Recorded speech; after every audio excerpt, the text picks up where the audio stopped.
Welcome back to Company Grip Guitar. I am Ben, and this time we're going to be looking at another guitar in my ongoing Gibson SG series. This time, it's a 1998 Gibson SG-Z. Let's get into it.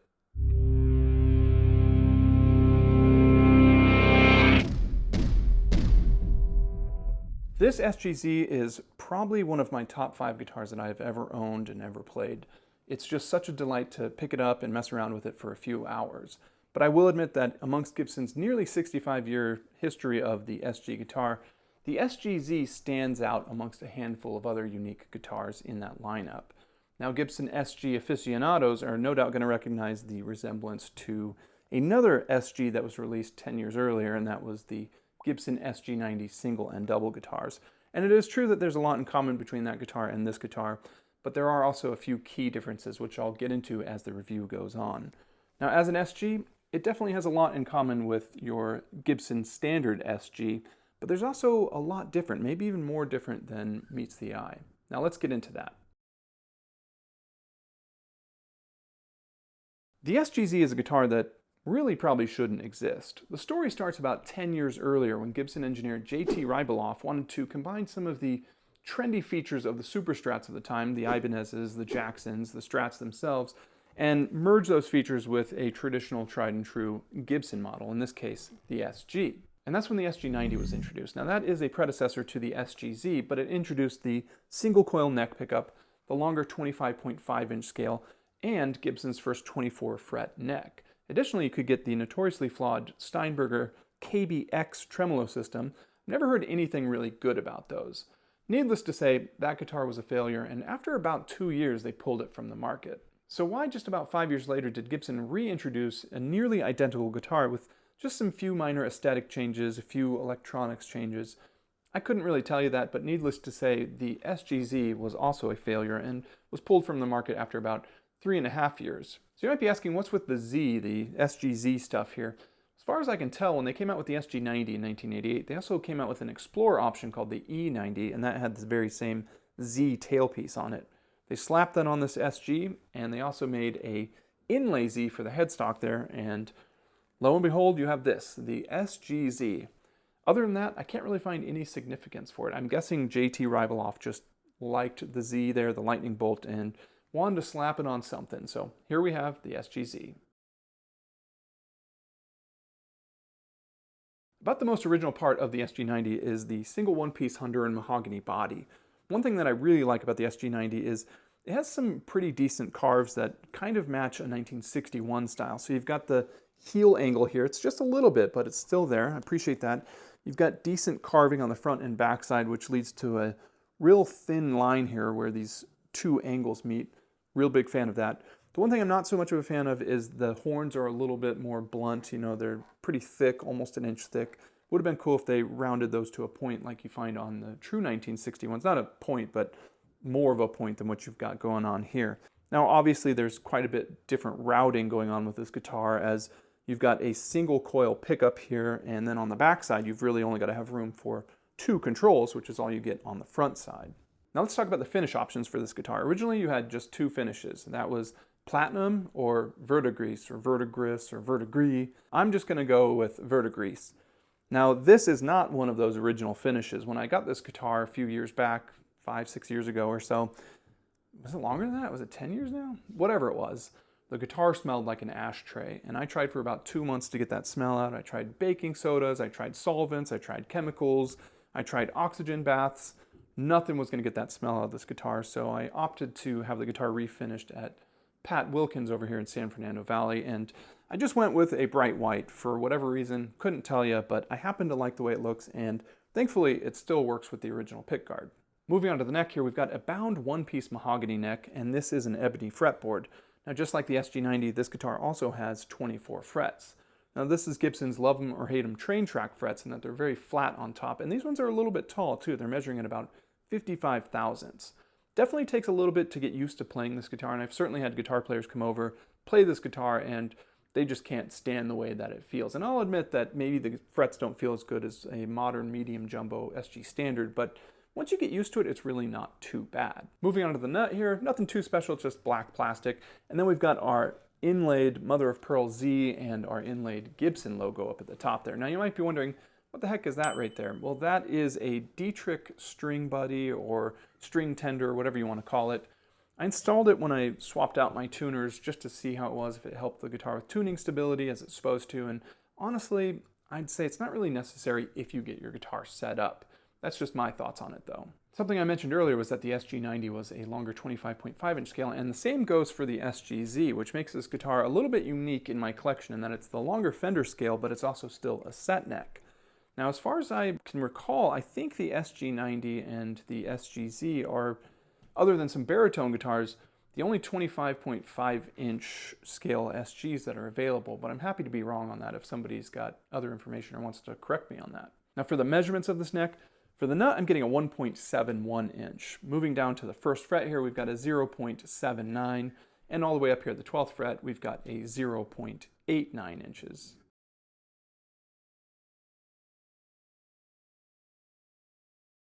Moving on to the hardware, unfortunately somebody replaced some of the hardware on this guitar before I received it. They had some sort of strap lock system going on, and if you've watched my channel before, you know that I don't really like strap locks. So I swapped the buttons for something that kind of matches the modern Gibson SG strap button there. It's similar, but it's a little bit different, but whatever, we'll get through it. Now, one thing you might notice is that the strap button location is on the back side of the upper horn. I might be wrong about this, but the SG-Z could possibly be the first factory released SG where the button is right there, but I could also be completely wrong about that. But even the SG-90, the button was on the back side of the neck here. So whatever happened, they changed it to the top side of the neck, and it could be because of the longer scale and maybe just to help prevent some of the neck dive, which we'll test in a little bit here. Moving over from the strap buttons, we get to what would normally be a recessed jack inside of the body here. I'm a big fan of that look, but for whatever reason, the previous owner decided to mount a jack plate right here on the curve of the guitar. Now, honestly, these are a little bit more durable, and I have read about people having problems with those recessed jacks. I just like the way that they look a little bit better. It's a little more unique to a SG, I think. Now, moving on from there, we get to the metal Z here, and I already talked about how that's ripped off of the Explorer 90 model. It's interesting because I don't think it looks very good at all. In fact, I would rather it have the SG-90 look, which is just the ferrules on the back and then the top ferrules on the top side. So what I might do in the future is maybe take the Z off of there and just add the top side ferrules, and that way I think it'll look a little bit better. Maybe I'll just leave the screws in the screw holes where the Z is. I don't know, the jury's out on that one. Moving on to the bridge, we've got a black Tune-o-matic bridge. This is a Schaller-made Tune-o-matic bridge. This was before Gibson moved over to the Ping-made bridges. You know, some people say it sounds better or whatever. I couldn't tell you that myself. I don't know if it really has that much of a significance on it, how it sounds, but I do like the blacked out look of it. Now up from there we get to our 2 pickups. And when I got this guitar, there was a no-name nondescript humbucker in the bridge position here, and what's supposed to be there is a Gibson Ceramic 500T pickup. Well, I don't have one of those on hand here, but I did have a Dirty Fingers that's been sitting around for 10 years or so, so I decided to throw that inside of the guitar here. Fundamentally, it's kind of the same, it's just a ceramic hot pickup. I think the Dirty Fingers is a good substitution for that. What's more unique is the neck pickup here. Now, this is the original standard 490 stacked pickup. So even though it's a single coil, it's kind of like a humbucker pickup, but it's a little bit unique in how that they work compared to a humbucker. So with a stacked pickup, you get a little bit of the out of phase sound with it just by nature of one of the pickups being in the same location as the top pickup, but a much weaker signal, the way that the coil's interacting with the magnetic field. So you'll see, I think when I play the clean tones, you do hear a little bit of that out of phase sweetness. You can barely make it out, but it definitely adds a unique palette to this guitar's sound. Moving on to the controls here, pretty simple setup. Master volume, 3-way switch, and a master tone.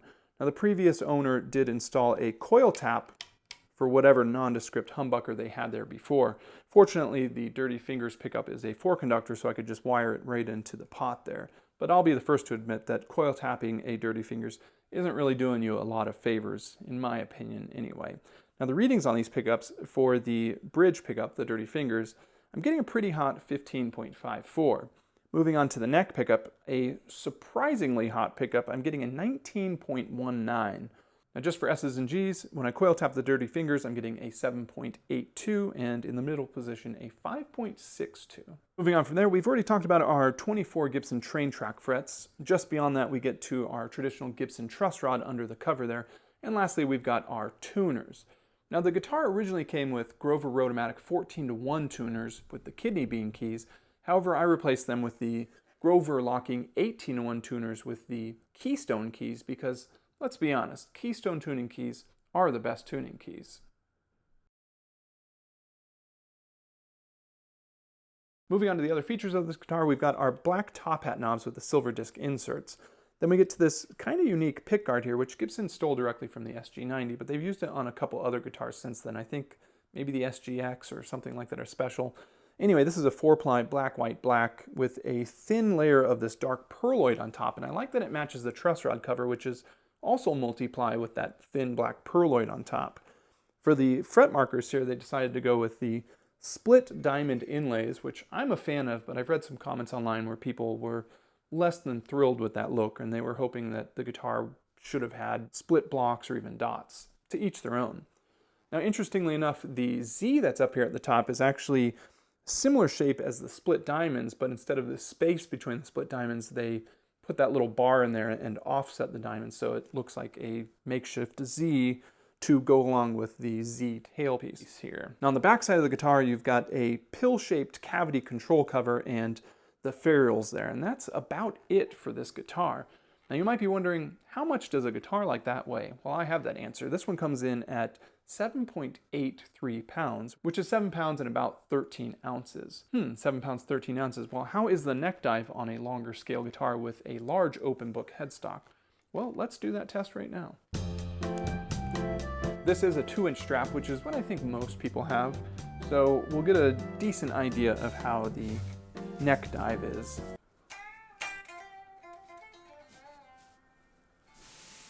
Ooh, not very good at all.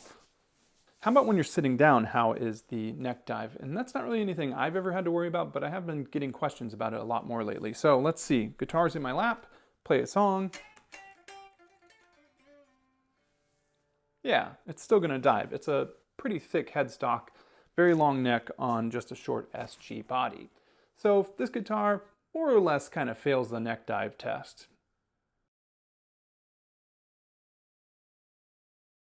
All right, let's get into the sound test here. If you've seen these before, you know the drill. All the settings are going to be on the side so you can follow along. I do want to remind you that this is not the 500T ceramic pickup that normally came on the Gibson SG-Z, but this one is a ceramic Dirty Fingers pickup. Has a similar sound character. They're both very hot. However, the neck pickup I think is going to be the more unique sound test here, as this is the original stacked single coil pickup and is very unique to both the SG-90 and the SG-Z here. Lastly, if you hear any delay or reverb, that's something that I add in post when I'm editing just as I see fit to the songs. All right, let's get into it.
Well, that is my deep dive and sound test of the 1998 SG-Z. I wasn't lying at the top of this video when I said this is one of my favorite guitars that I keep coming back to.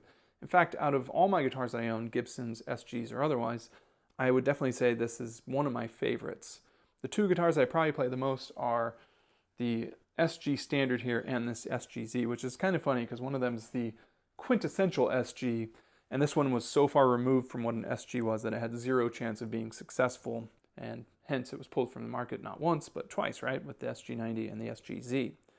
Now, sound-wise, not a lot of versatility going on with these pickups, but I will admit that if you find a song that it works for, I think it's perfect. In fact, this album right here, After Everything, something I did like 4 or 5 years ago, it's kind of a concept album.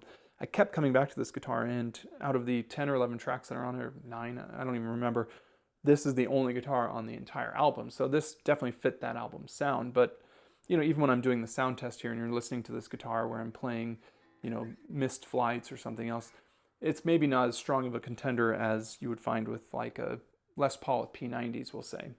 Anyway, I'm curious to hear what your thoughts are on both the SG-90 and the SG-Z. Do you have a preference which one you like better than the other one? Let me know, because I find it very interesting. Anyway, I appreciate you taking the time to watch this video.